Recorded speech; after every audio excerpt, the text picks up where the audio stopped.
Comment ça doit être incroyable, les gars, la vie de joueur du Real Madrid. Est-ce que vous vous rendez compte ou pas? Tu fais un mauvais match, penalty pour le Real Madrid. Ta femme t'a quitté, penalty pour le Real Madrid.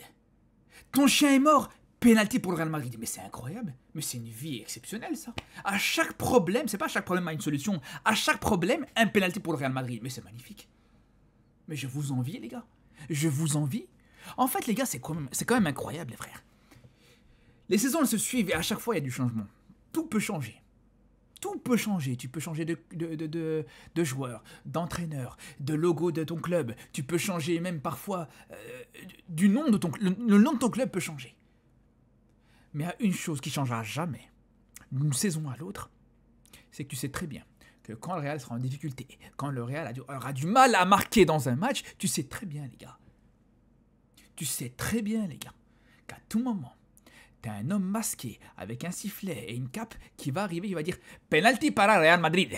Et ça sera toujours comme ça, les gars. Ça sera toujours comme ça, les frères. Il n'y a même plus de plaisir, il n'y a même plus de suspense. On sait très bien comment ça va être à chaque fois, les gars. On le savait, les gars. J'étais en live pendant ce match. Je vous l'avais dit, les gars. On savait très bien qu'il allait avoir un penalty qui allait arriver, qui allait tomber à tout moment pour sauver ce Real Madrid, pour sauver ce match compliqué, ce début de match compliqué, cette première mi-temps compliquée du Real Madrid, les gars. Je vous l'avais dit, première mi-temps, les gars. Enfin, même à la mi-temps, je vous l'avais dit, il y aura un penalty qui va sauver ce match compliqué du Real Madrid. C'est toujours la même chose. C'est toujours la même chose. Alors, c'est marrant. Parce que les Madrilènes, vous avez été les premiers à chouiner depuis une semaine par rapport au match du Barça contre Mallorca. Qui, ok, c'est vrai, je l'ai dit. Commencez pas à me dire, ouais, je l'ai dit, les gars. J'étais le premier à le dire. J'étais le premier à le dénoncer. Arbitrage calamiteux qui a favorisé le Barça dans ce match contre Mallorca. Mais la différence, les frères, c'est que nous, on n'a pas besoin de ça pour marquer un but. On n'a pas besoin de ça pour ouvrir le score, les frères. Elle est là, la différence. On n'attend pas un penalty venu de nulle part. On n'attend pas des pénaltys très limites pour pouvoir ouvrir le score. Parce que le premier but du Barça contre Mallorca, pour le coup, il est indiscutable. Il est totalement indiscutable, les frères. T'as fait le travail, t'as fait le taf, et après, t'as eu des erreurs qui t'ont favorisé. Ok, peut-être pourquoi pas préserver le score, d'accord. Et je vous le dis, les frères, quand tu vois que c'est un penalty à la limite, qui est indiscutable, qui est mérité, il n'y a pas de problème, ça fait partie du football, on va pas dire de retirer les penaltys. Mais là, les frères, tu donnes un penalty à Mbappé, parce que Mbappé, il marche sur la cheville du joueur adverse, les frères. Mais c'est quand même incroyable. Mais non, mais on va où, là? On va où? Mais c'est une dinguerie, les frères. La prochaine fois, Mbappé, il va arriver à un moment donné dans la surface adverse, il va mettre une droite au défenseur adverse, ça va lui donner un penalty, c'est ça le truc. C'est ça en fait, c'est ça que vous voulez jouer. Parce que le pire c'est qu'il trébuche. Il glisse sur la cheville de l'adversaire. Le tacle était raté, mais à aucun moment, le tacle du défenseur d'Osasuna, il allait en direction d'Mbappé. Non, vraiment, les gars. Vraiment, ça commence très bien. Cette Liga commence très bien, les frères. Vraiment, cette Liga commence très bien. Donc, c'est bien. Les Madrilènes, c'est bien. Vous avez parlé. Vous avez parlé de l'arbitrage du Barça contre Mallorca. C'est bien, bravo. J'espère que là, vous allez parler. Parce que ça, je peux vous dire, les frères, que si le Barça un jour a le malheur de gagner un match de cette manière-là, de gagner un match uniquement, je dis bien uniquement, grâce à un penalty, les frères, je sais très bien que ça va parler pendant 2 mois, 3 mois, qui va suivre ce match. On le sait, les gars, quand c'est le Barça, à chaque fois, ça prend beaucoup plus de proportions. Bref. Après, les gars, non seulement on peut le dire, les gars, ce match du Real Madrid, ou plutôt ce penalty pour le Real Madrid, a sauvé le match du Real. On peut dire aussi que ça a sauvé un petit peu le match d'Mbappé, les gars. C'est pas forcément le pire match d'Mbappé. Mais faut pas non plus nous faire croire qu'il te fait un match extraordinaire parce qu'il marquait un penalty, il a réussi quelques dribbles au milieu de terrain, les gars. Faut arrêter de se foutre de nous. Faut arrêter de se foutre de nous, les frères. Parce que la fameuse action où Mbappé, il te dribble entre guillemets 3 joueurs de Mallorca, d'Osasuna, au milieu de terrain. Sur une action où ces dribbles ne servaient absolument à rien, les gars. Déjà, même la qualité des dribbles, elle reste aussi à discuter. On a bien vu à quel point le ballon il était hyper loin de son pied. Mais vas-y, un dribble, ça reste un dribble. Un dribble peut-être qui ne sert pas à grand chose parce que juste derrière, c'est pour revenir en retrait. C'est la première fois, les gars, que je vois un joueur qui fait des dribbles, mais pour revenir dans son camp. C'est du jamais vu. Mais moi, les gars, je vais vous dire une chose par rapport à ça. Je vois très bien, est très clair dans le jeu d'Mbappé. On sait très bien à quoi il joue là. Là, il sait très bien qu'il y a tout le monde qui s'est scandalisé quand on a appris qu'il allait avoir ce numéro 10. Le mec, il a voulu se prouver à lui-même. Il a voulu nous prouver peut-être et se prouver à lui-même, les gars, que voilà, Mbappé c'est un joueur technique. Tu vas réussir à arnaquer personne. Tu vas réussir. Ok, peut-être que quand on fait les comptes, t'as réussi 8 dribbles dans ce match, ce qui est très fort. C'est costaud.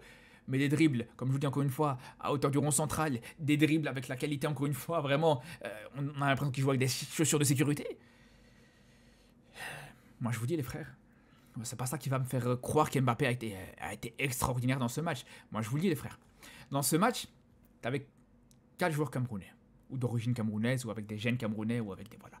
T'avais Tchouaméni, t'avais Vinicius, t'avais Mbappé, et le quatrième, c'était Boyomo, le défenseur central d'Osasuna. Boyomo était le meilleur joueur camerounais sur le terrain aujourd'hui, comme ça vous savez les gars, comme ça c'est clair, comme ça c'est précis. Le match de Boyomo, les frères, c'était une masterclass, une dinguerie les gars, comment il t'a pocket Mbappé, il t'a pocket Vinicius, il t'a pocket toute cette attaque du Real Madrid les gars. Vraiment rien que quand on voit sur cette situation, voilà, quand c'est par contre dans la surface adverse, face à Boyomo, là c'est fini, là Mbappé il a plus de mal à réussir ce genre de dribble. Et c'était le cas plusieurs fois. Après, les gars, et d'ailleurs, on parle des dribbles d'Mbappé, mais quand il était dans la surface adverse, pour pouvoir aller chercher ce genre de ballon aérien, les gars, c'est là où c'était compliqué aussi pour Mbappé. C'est là où c'était compliqué aussi pour Mbappé. Et pour moi, je comprends pas, les gars, pour moi, le mystère de ce match, de ce début de saison du Real Madrid, c'est pourquoi Gonzalo Garcia est sur le banc. Bon, le mystère, c'est juste que Xabi Alonso ne veut pas prendre d'initiative, il ne veut pas prendre ses responsabilités et mettre soit Mbappé, soit Vinicius sur le banc. Mais aujourd'hui, quand on voit ce genre de situation, et surtout contre une équipe d'Osasuna qui joue dans un bloc bas, qui joue dans un bloc très organisé, très bas, très dense, ce qu'il te faut, c'est un joueur avec le profil et le gabarit de Gonzalo Garcia. Tu l'as à ta disposition, c'est vraiment... Il est tombé du ciel presque. Certains-en, utilisez-le. Alors c'est vrai, ça impliquera qu'il faut faire des choix forts juste derrière. Mais je vais vous dire, les gars, il n'y a aucun choix compliqué là-dessus. Il n'y a aucun choix compliqué parce que je ne vais pas vous dire que c'est Mbappé, pour moi, qui doit aller sur le banc. Mbappé, il doit juste laisser cette position de numéro 9 à Gonzalo Garcia et aller sur le côté gauche. Mais il y a un joueur pour qui, les gars, aujourd'hui, je vous le dis, il a plus sa place en tant que titulaire au Real Madrid. Comme ça, vous savez, les gars. Parce que autant le match d'Mbappé, ouais, il est critiquable, mais globalement, ça reste correct. Attention. Il a fait des belles choses, etc.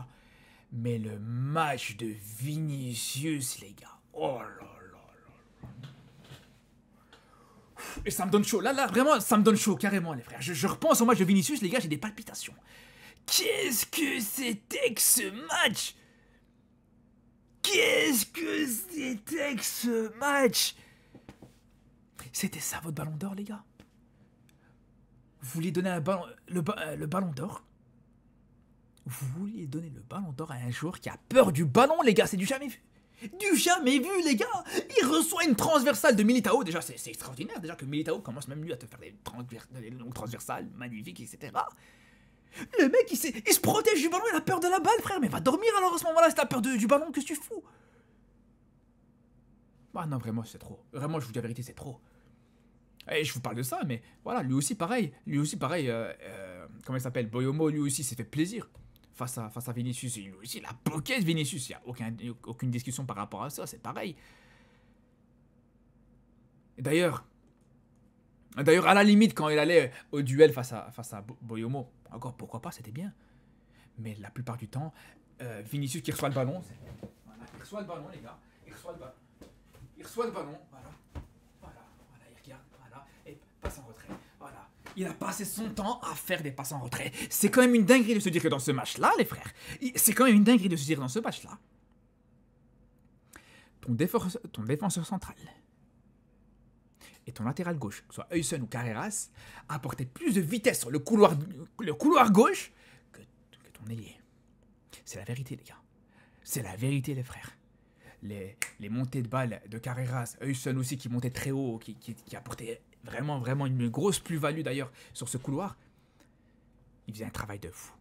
Mais une fois que le ballon arrive à Vinicius, voilà, le jeu finissait par se ralentir.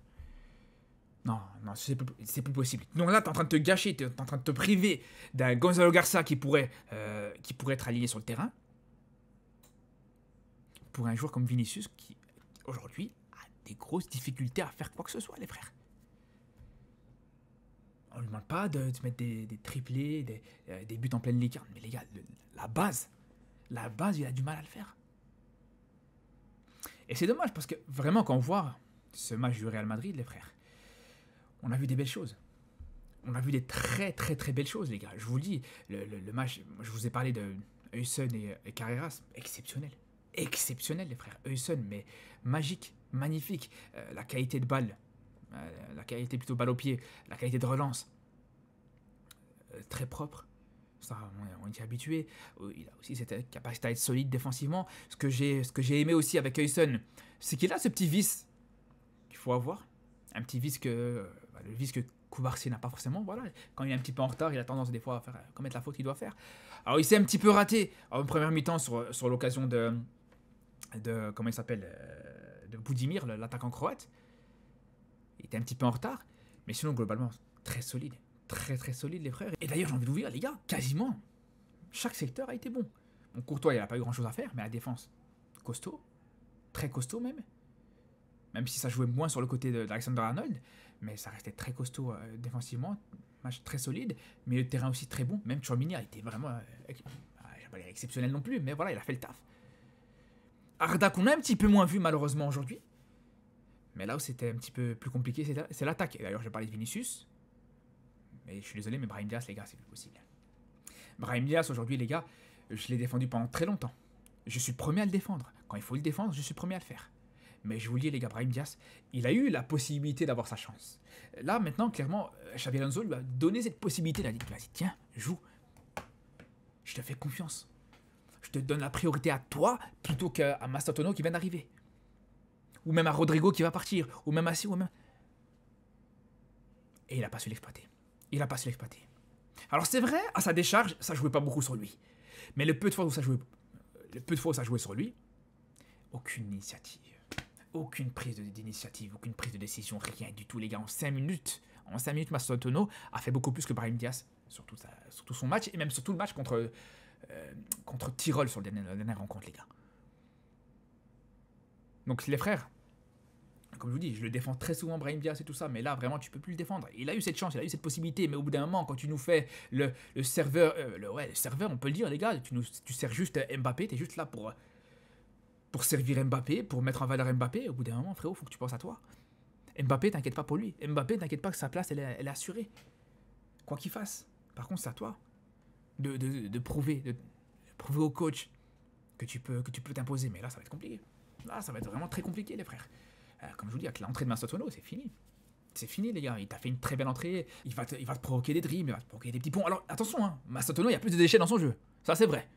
Mais il y a plus de prise de risque et des fois, ça apporte du danger. Là où Brahim Diaz, il n'y a quasiment pas de déchets, mais il apporte rien, il fait rien. Et moi, ça m'inquiète même, je vous dis, de voir un Brahim Diaz. Moi, je vous dis la vérité, les frères. J'en parlais en live d'ailleurs par rapport à ça. Je vous dis même carrément aujourd'hui, je préfère le voir dans un club comme le Betis Séville, dans un club plus modeste, entre guillemets, que Real Madrid où il a cette pression, où il est bridé, où il veut pas prendre d'initiative, etc. Pour ceux qui ont vu l'actualité autour du Barça, du Real, comme d'habitude, sur ce, je vous dis à très vite. Et surtout d'ici là, les gars, prenez soin de vous.